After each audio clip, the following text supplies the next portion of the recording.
Karunagappally gym Santhosh വധക്കേസിലെ പ്രതികളായ 6 പേർക്കെതിരെ കാപ്പ നിയമപ്രകാരം കരുതൽ തടങ്കലിന് ഉത്തരവിട്ടിരിക്കുന്നു. അലുവ അതുൽ, കൊച്ചുമോൻ എന്ന രാജീവ്, കുക്കു എന്ന മനു, മൈന ഹരി എന്ന ഹരികൃഷ്ണൻ, പ്യാരി, പങ്കജ് എന്നിവർക്കെതിരെയാണ് കരുതൽ തടങ്കലിന് ഉത്തരവിട്ടിരിക്കുന്നത്. ജില്ലാ പോലീസ് മേധാവിയുടെ റിപ്പോർട്ടിന്റെ അടിസ്ഥാനത്തിലാണ് കലക്ടറുടെ ഉത്തരവ്. ദിലീപ് ദേവസ്യാണ് ചേരുന്നത്. ദിലീപ്, എന്താണ് വിശദാംശങ്ങൾ?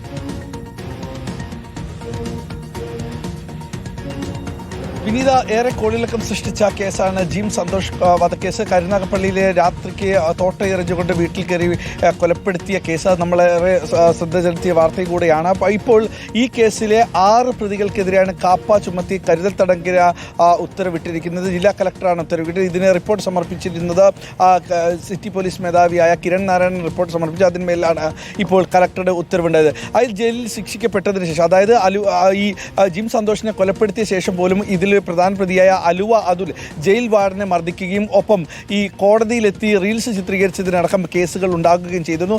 കൂടാതെ ഇതിലെ പങ്കജ് എന്ന് പറയുന്ന പ്രധാന പ്രതിക്ക് ജാമ്യം ലഭിക്കുകയും ചെയ്തിരുന്നു. ജാമ്യം ലഭിച്ചതിന് ശേഷം പങ്കജിൻ്റെ പേരിൽ ഇപ്പോൾ കാപ്പ ചുമത്തുകയും പിന്നീട് പങ്കജിനെ അറസ്റ്റ് ചെയ്യുന്നതടക്കം ഉണ്ടാകുകയും ചെയ്യുന്നു. ഏറെ ഈ പ്രദേശത്ത്, അതായത് ഓച്ചിറ വൈനക പ്രദേശത്തെ കൊട്ടേഷൻ സംഘങ്ങളായിരുന്നു അലുവ അതുൽ, കൊച്ചുമൻ എന്ന രാജീവ്, കുക്കു എന്ന മനു, മൈനഹരി എന്ന ഹരികൃഷ്ണൻ, പ്യാരി, പങ്കജ് ഇവർ കൊട്ടേഷൻ സംഘങ്ങളായിരുന്നു. ഇങ്ങനെ 2 കൊട്ടേഷൻ സംഘങ്ങളുടെ കുടിപ്പകയിലായിരുന്നു ഈ ജിം സന്തോഷ് എന്ന ആളെ കൊലപ്പെടുത്തുകയും ചെയ്തത്. എന്തായാലും ഇപ്പോൾ ഈ കേസിലെ പ്രതികളിൽ 6 പേർക്കെതിരെ ഇപ്പോൾ കാപ്പ ചുമത്തി കരുതൽ തടങ്കലിന് ഉത്തരവിട്ടിരിക്കുന്നു. ജില്ലാ കലക്ടറാണ് ഉത്തരവിട്ടിരിക്കുന്നത്. വിനീത.